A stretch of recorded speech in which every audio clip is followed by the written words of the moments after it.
দেড় ঘন্টারও অধিক সময়, প্রায় 2 ঘন্টার মতো আলাপ আলোচনা করলাম, মত বিনিময় করলাম এবং প্রত্যেকেই আপনারা অংশগ্রহণ করেছেন, এর জন্য ধন্যবাদ জানাচ্ছি। তো অনেক প্রতিবন্ধকতা কিন্তু রয়েছে।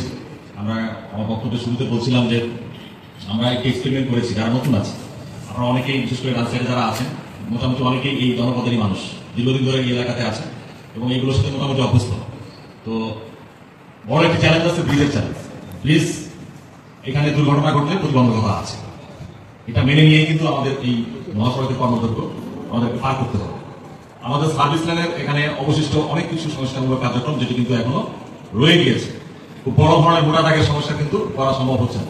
ছোটখাটো যেগুলো আমরা গতকাল পরিদর্শনে গিয়েছিলাম, সবাই ছিলেন ওখানে, যেগুলো খুব স্বল্প মেয়াদী কিছু সংস্কারমূলক কার্যক্রম যেটি কিনা 7-8-10 দিনের মধ্যে সম্ভব, সেগুলো কিছু অবজারভেশন আমরা এখানে দিয়েছি। মোটা দাগের অবজারভেশন কিন্তু দেওয়া হয়নি, কারণ সম্ভব না, এই মুহূর্তে সম্ভব না। যেটা সম্ভব না সেটা মিশামিশি স্বপ্ন দেখে লাভ নেই, যেটা আছে সেটাকে নিয়ে আমরা কথা বলতে হবে। এখন নতুন সার্ভিস লাইনের আমাদের ধন্যবাদ দেবো, উনি কিন্তু খুব গবেষণামূলক কার্যক্রম বলছে, মানে একবার তথ্যগত নিয়ে কথাবার্তাগুলো বলছে। সার্ভিস লেন এবং আগের লেন কোন লেনে দুর্ঘটনার পরিসংখ্যান কিন্তু উনি দিয়েছেন এবং আমরাও কিন্তু সেটাই মনে করেছিলাম। এবং গত হইলেও কিন্তু একটা বড় চ্যালেঞ্জ ছিল যে আগে যেহেতু পুরাতন যে 2 লেনটা ছিল, এখন রাস্তার যেটা জনমুখী ডান সাইডে আছে, তো এবং নতুন যেটা, ওখানে কিন্তু অনেক প্রতিবন্ধকতা কিন্তু এখনো রয়ে গেছে। কারণ পাশে কিন্তু এক সাইডে হলো বেশি জায়গা নাই, পার্কিং প্লেসের বেশি জায়গা নাই, ডান সাইডে বালুর স্তূপ। সুতরাং এই ফাঁকা যে জায়গাটুকু আছে, যেটা কিনা ঢালাই কিন্তু, এই জায়গাটুকুর বাইরে কোনো গাড়ি যদি দুর্ঘটনা বা ওভারটেকিং করার সময় সমস্যাগুলো কিন্তু রয়ে গেছে। এগুলো এখন পুরোপুরি সমস্যার সমাধান করা সম্ভব হয়। তারপর আমরা বলেছি যে বাস দিয়ে, গতকালকে বাস দিয়ে যে অন্তত তারা যেন রাত্রিকালীন, বিশেষ করে তারা যেন বুঝতে পারে যে এর বেশি আর তাকে যাওয়া যাবে না। যমুনামুখী ডানে আপনার একেবারে চূড়ান্ত বর্ডার এটা, এর বাইরে আপনি যাবেন না। তো সেইটা হলুদ মার্কিং করে যাতে দেওয়া হয়, যাতে করে ড্রাইভাররা দূর থেকে বুঝতে পারে যে তার এরিয়া কোনটুকু, সেই এরিয়া দিয়ে তাকে যাওয়া আসা করতে হবে। তো সেই বিষয়গুলো আমরা সিদ্ধান্ত নিয়েছি। সেই সিদ্ধান্তগুলো আমরা আশা করতেছি যে এই মাসের 28 তারিখ থেকে, এই মাসের মধ্যেই সেই সিদ্ধান্তগুলো বাস্তবায়ন হবে বলে আমরা সংশ্লিষ্ট যারা দায়িত্বে আছে তাদেরকে আমরা সেই রকম পরামর্শ দিয়েছি। তিনারাও ওরা আশ্বস্ত করছেন যে সেভাবেই হবে ইনশাল্লাহ। কিছু ড্রেন দেখছি আমরা, তো ড্রেনগুলোর ব্যাপারে আমরা অবজারভেশন দিয়েছি যাতে মার্কিং গুলো থাকে। কিছু কিছু ড্রেন রাস্তার যমুনামুখী বাম সাইডে এখানে প্রতিবন্ধকতা সৃষ্টি হতে পারে। তো সেই বিষয়গুলো নিয়ে আমাদের আলাপ আলোচনা হয়েছে। সেই বিষয়গুলো আমরা সর্বোচ্চ আমরা যাতে এটা নিশ্চিত করা যায় সে ব্যাপারে আমাদেরকে নিশ্চয়তা দিয়েছেন। তারা বলেছেন যে 28 বা এই মাসের মধ্যে সেই জায়গাগুলো কভার করে দিন। অনেক জায়গায় কিন্তু জিজ্ঞাসা আছে, যেখানে পরবর্তীতে কিনা এই লেন সংস্কার এখানে কিন্তু বাস স্ট্যান্ড বা স্ট্যান্ড গাড়ি থেকে কিছু লোকজন ওঠানোর জন্য ওই জায়গাগুলো রাখা হয়েছে। এই জিজ্ঞাসা জায়গাগুলো এখনো কিন্তু ঠিকমতো কমপ্লিট হয়নি। তো সেই জায়গার প্রতিবন্ধকতাগুলো হয়েছে। আমি জানি না, আমরা বলেছি যে এই মাসের মধ্যে যদি সেই জিজ্ঞাসা জায়গাগুলো, বিশেষ করে ডান বাম কিছু ব্যারিকেড দিয়ে সেগুলো যদি কভার করা যায়, ঢালাই কাজটা যদি সংরক্ষিত করা যায়, তাহলে আমাদের যে চ্যালেঞ্জগুলো আছে, দুর্ঘটনার যে চ্যালেঞ্জগুলো আছে, সেই চ্যালেঞ্জগুলো কিন্তু আমাদের হয়তো কিছুটা লাঘব করা সম্ভব হবে। তো এই প্রতিবন্ধকতাগুলো কিন্তু আমাদের আছে, আরো প্রতিবন্ধকতা আছে। সেই প্রতিবন্ধকতাগুলো যদি আমি শেয়ার করি, সে এই যে আপনারা অনেকে বললেন যে দূর দূরান্ত থেকে, সে সিলেট থেকে পাথর, বালু, বিভিন্ন জনপদের মানুষজন কিন্তু ট্রাক দিয়ে অতিক্রম করছে, উত্তরবঙ্গে যাবে, আসে, বিভিন্ন জায়গা দিয়ে আমরা যাবো। পথে মধ্যে কিন্তু তাকে থেকে দেওয়ার কোনো সুযোগ নেই। আমাদের এটা কিন্তু জেলাভিত্তিক একটা পরামর্শ আছে। মহাসড়কে আমরা কিন্তু শুধুমাত্র টাঙ্গাইলের অংশটুকু নিয়ে কিন্তু সবাই আলাপ আলোচনায় বসছি।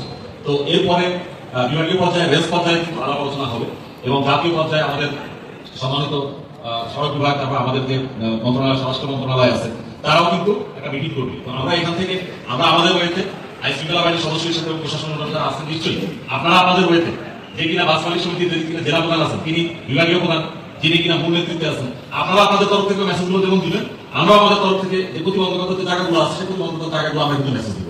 আমরাও বিভাগীয় পর্যায়ে, রেল পর্যায়ে, কিছু কিছু ক্ষেত্রে জাতীয় পর্যায়ে এই মেসেজগুলো দেওয়ার সর্বোচ্চ চেষ্টা করবো। অনেকে এখানে বললেন যে বালু ভাই, একটা পাথরবাহী কোন একটা বাহন যখন চলে আসে, আমাদের কিন্তু কিছু করার থাকে। এখন সেন্ট্রালি আসলে সিদ্ধান্ত নেওয়ার কিছু বিষয় আছে।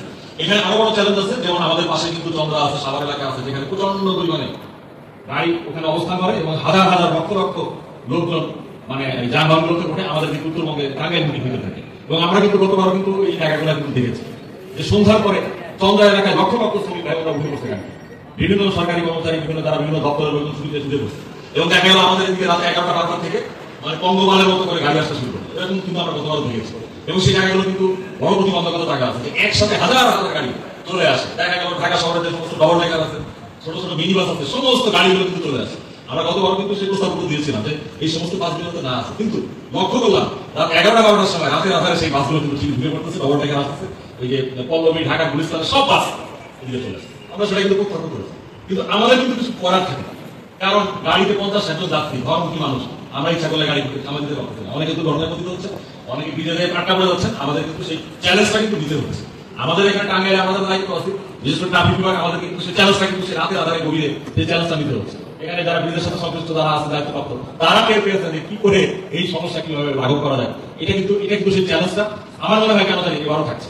কারণ আমরা যেটা করে দেখেছি যে এই যে লক্ষ লক্ষ মানুষ এই 5 দিনে ধর্মী মানুষ যে পরিমাণে মানুষ যে যাবে সেই পরিমাণ কিন্তু যানবাহন আমাদের নাই। যে আমরা সুন্দর করে একটা সুপার কোচে একটা ভালো একটা বাসে তাদেরকে যে পার করে দিবেন সেই ক্যাপাসিটি আমার মনে হয় এখন আমাদের হয়ে ওঠেনি। বিশেষ করে আপনারা বাস মালিক যারা দীর্ঘদিন ধরে সমিতির সাথে যারা জড়িত আছেন তারা এই ব্যাপারে হয়তো আমাদের আরো ভালো বলতে পারে।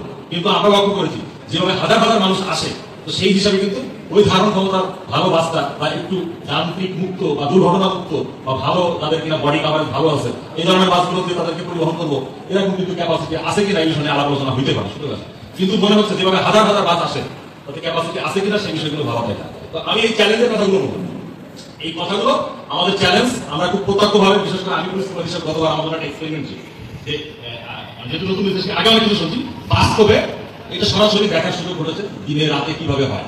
সেই ফেসের কথাগুলো, সেই প্রতিবন্ধকতার জায়গাগুলো আমি আপনাদের সাথে শেয়ার করলাম এবং এবারও কিন্তু সেই প্রতিবন্ধকতাগুলো মাথায় রেখে আমাদেরকে এই ঈদ যাত্রাটা কিভাবে পার করতে হবে সেটা কিন্তু করতে হবে।